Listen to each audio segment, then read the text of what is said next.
Hello once again to my beautiful audience. It's SHEA again on your way. If today is your first time of stopping by, a warm welcome to you. Today I'm presenting a dish from northern region in Ghana and it's called Chinkaafa or Kwenkwen. Before we start, we will prepare the stew, then we top it up with our rice. Chinkaafa to me is a twin sister to jollof rice. As we go through it, you will see what I mean. Let's get cracking on with our ingredients. First on our list is a mixture of blended onions, garlic, dawa and spring onions. Next in line is 2 tins of plum tomatoes and pepper. For the pepper, you can use as much as you want, depending how spicy you want it. Again with me is 10 tomatoes to make it delicious.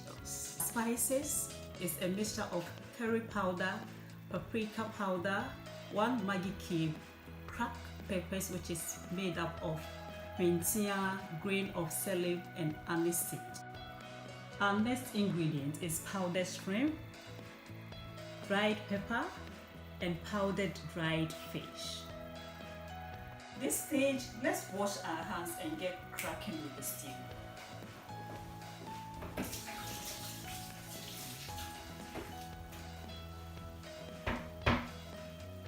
For time's sake, I've already fried our meat, the eggs and the fish. If you want to know the full process of how I made this, you can refer to my awachi stew in my videos. On a medium heat, I've warmed up my oil for about 2 minutes. And I'm adding a mixture of my blended onions, garlic, ginger, dawa and parsley. I'm just leaving it on fire for about 20 minutes so we get a caramelized color. This stage, I'm adding our spices.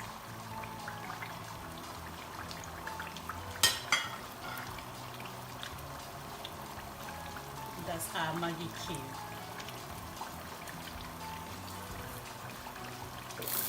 I'll give it a stir till it's perfectly mixed. I'll go ahead and add our dried shrimp, the dried pepper, and the dried fish powder. As I said earlier on, preparation of Chinkaafa stew is similar to waakye or jollof rice stew. This stage, you can add salt to your taste. I'll just go for 2 scoops. Give it a stir to ensure perfect combination. Then you add your 10 tomatoes.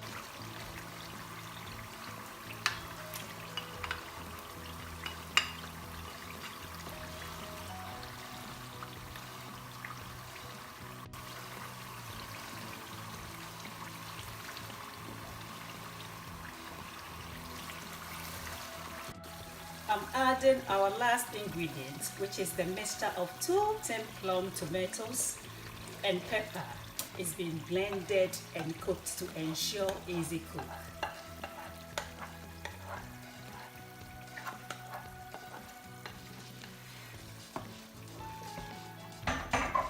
The stew is almost done. To ensure a quick and easy cook, you have to cook the plum tomatoes so the water can evaporate and the stew can cook easily.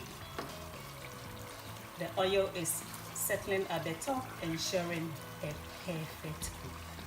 I'll just leave it on a low heat for about 15 minutes, then I'll turn the fire off. But please remember to stir in between to prevent the stew from sticking in the pan. Our stew is complete and I'm turning off the fire. Then divide it into 2. Use 1 for Shinkaafa preparation and 1 for the stew to top it up.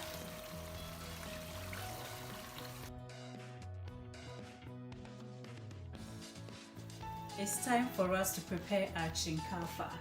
The rice I'm using is called unpolished rice. Any rice that is not white in color belongs to the category of unpolished rice. You can also call it brown rice, and this is originated from the northern region in Ghana. It's very healthy but full of dust and stones, so it's advisable to sieve it and wash it thoroughly before cooking it. So I'm gradually going to sieve it to let all the stones and dusty bits come out.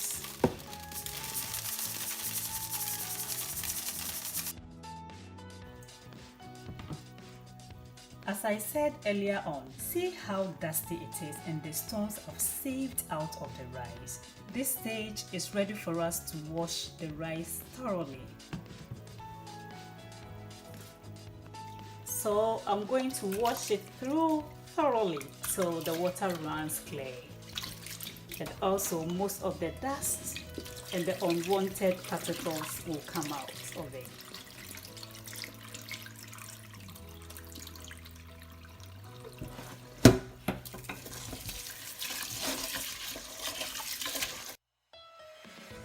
As you can see, the water is very clear. I've washed it about 7 times. When the water is clear, it means the rice is clean, so you can go ahead and start cooking.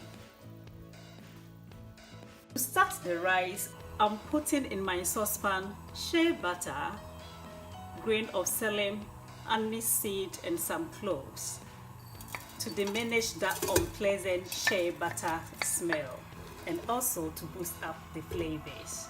I'm just going to leave it in the pan to warm up for about 2 minutes. I'm going ahead to add my fermented fish, which is momone. To intensify the flavors, I've also added blended garlic, onions, calabash nutmeg and dawa dawa, and then dried fish which I've soaked for some time. I've washed it already, so I'll pour it together with the dried fish. This stage, I'm adding salt to taste.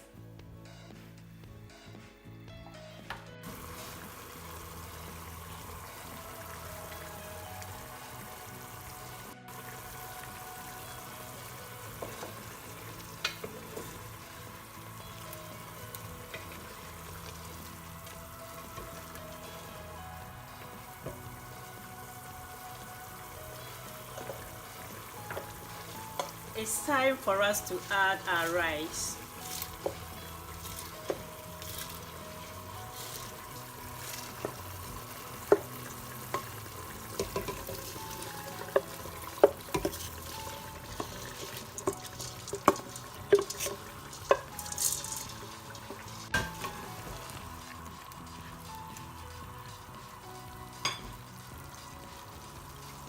Then we add our stew to it.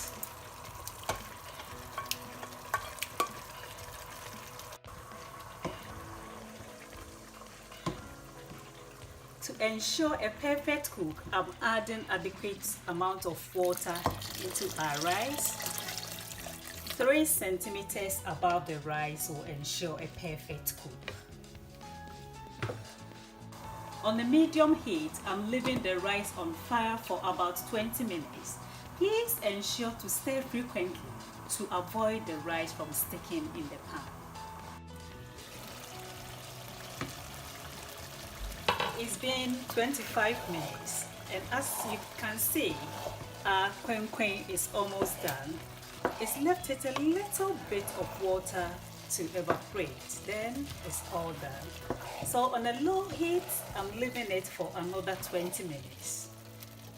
Cover it tight and leave it for 20 minutes. Then we will have our perfect kwenkwen.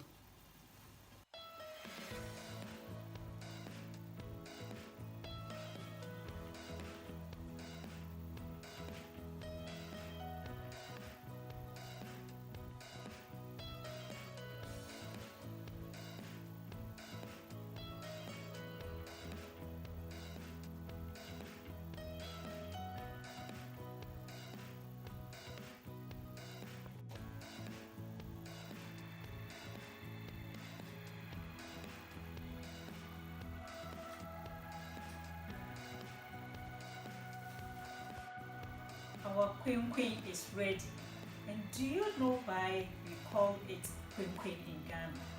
In Ghana, the Kwenkwen sellers used to hit the pot with the ladle like this as they scoop the rice to prevent the rice from sticking in. And you know one thing, the Kwenkwen vendors have all got their joint.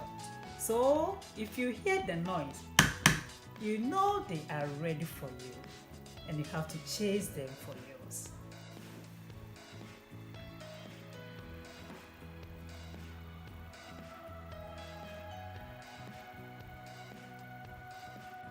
Now please, we are all done with another menu on the list, Kwenkwen. I hope you followed the recipe through to the end. Try this healthy recipe and leave me comments. To my subscribers, thank you so much for doing so. If you are stopping by and you haven't subscribed, please take this opportunity to do so. Till we meet again in my next video. Thank you and bye for now.